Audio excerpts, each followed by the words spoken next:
Good morning. There is outrage today on Twitter and other venues of social media over the revelation that Mrs. Hillary Clinton had black slave labor in the governor's mansion when she was the First Lady of Arkansas.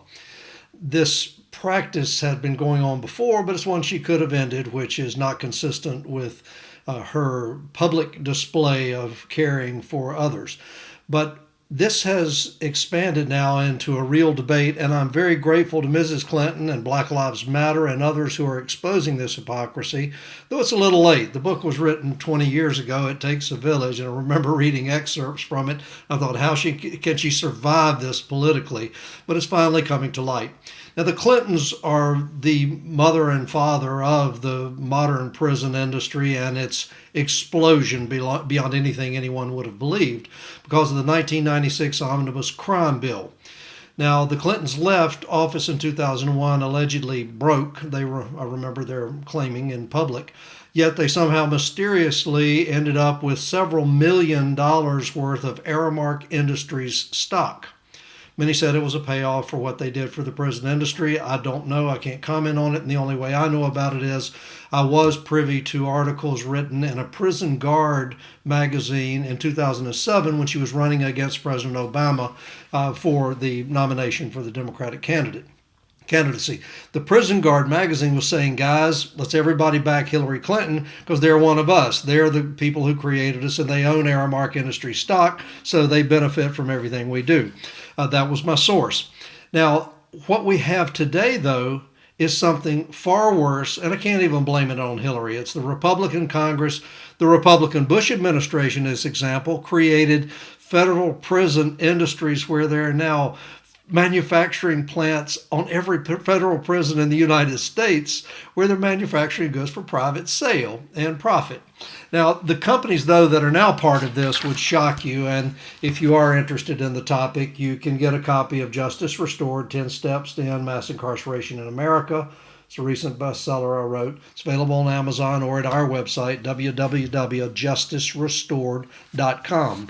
But to give you a short list of the people who are now involved in this slave labor, these are Fortune 500 companies, folks. These are folks that can afford to pay a good wage. But IBM, Boeing, Motorola, Microsoft, AT&T, Texas Instrument, Dell, Compaq, Honeywell, Hewlett-Packard, Nortel, Lucent Technologies, 3M, Northern Telecom, TWA, Nordstrom's, Revlon, Macy's, Pierre Cardin, and Target stores, and on and on and on. You can read in the book for yourself. So this is now a nationwide industry, and 37 states have been paid off their politicians to approve private profit industry in the prisons and on the prison grounds using slave labor. I say slave labor because even the slaves before the Civil War were often by state laws required to be paid a pittance of some sort.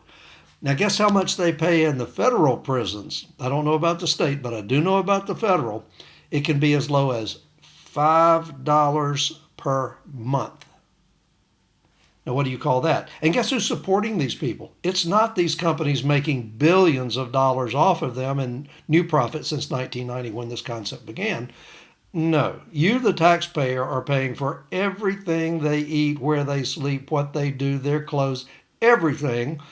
The big companies that paid off the politicians in Congress and the state legislatures to be allowed to have slave labor, they're paying a pittance for the ability to use slave labor. Congress has created 314,000 ways to put you in prison. They're only allowed 3 by the Constitution. Remember, get your Constitution, read it. You'll see all of this stuff. How did that happen? Because the Supreme Court's asleep at the wheel, have been for a half a century, and Congress has given enabling legislation to the prosecutors and judges so they no longer have to follow due process of law. Habeas corpus, gone in the 1996 AEDPA Act. You can't even ask why you're being held anymore unless you wait a decade.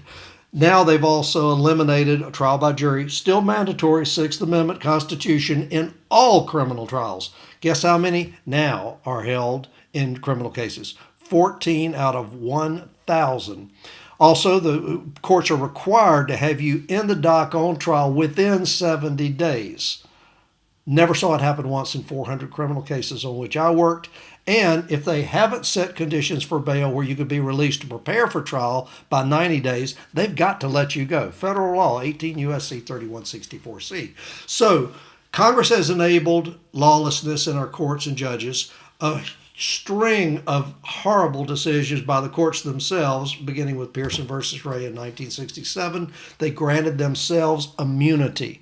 So judges and prosecutors can break any law as long as they're sitting at their desk when they do it or in their courtroom, and you can't do a thing about it.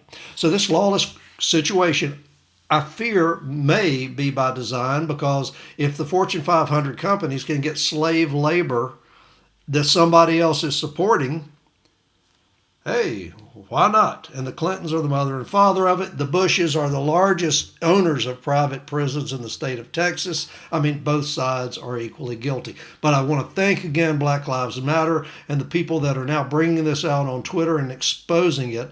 And I hope that you will get all the facts and you can see yourself what the system has been forced on you and all of these 71 million Americans that have now been assigned a felony and have their rights taken. The guys that were in prison can't vote. Wake up. Let's do something about it. Thank you very much for your attention and look forward to seeing you soon. Bye-bye.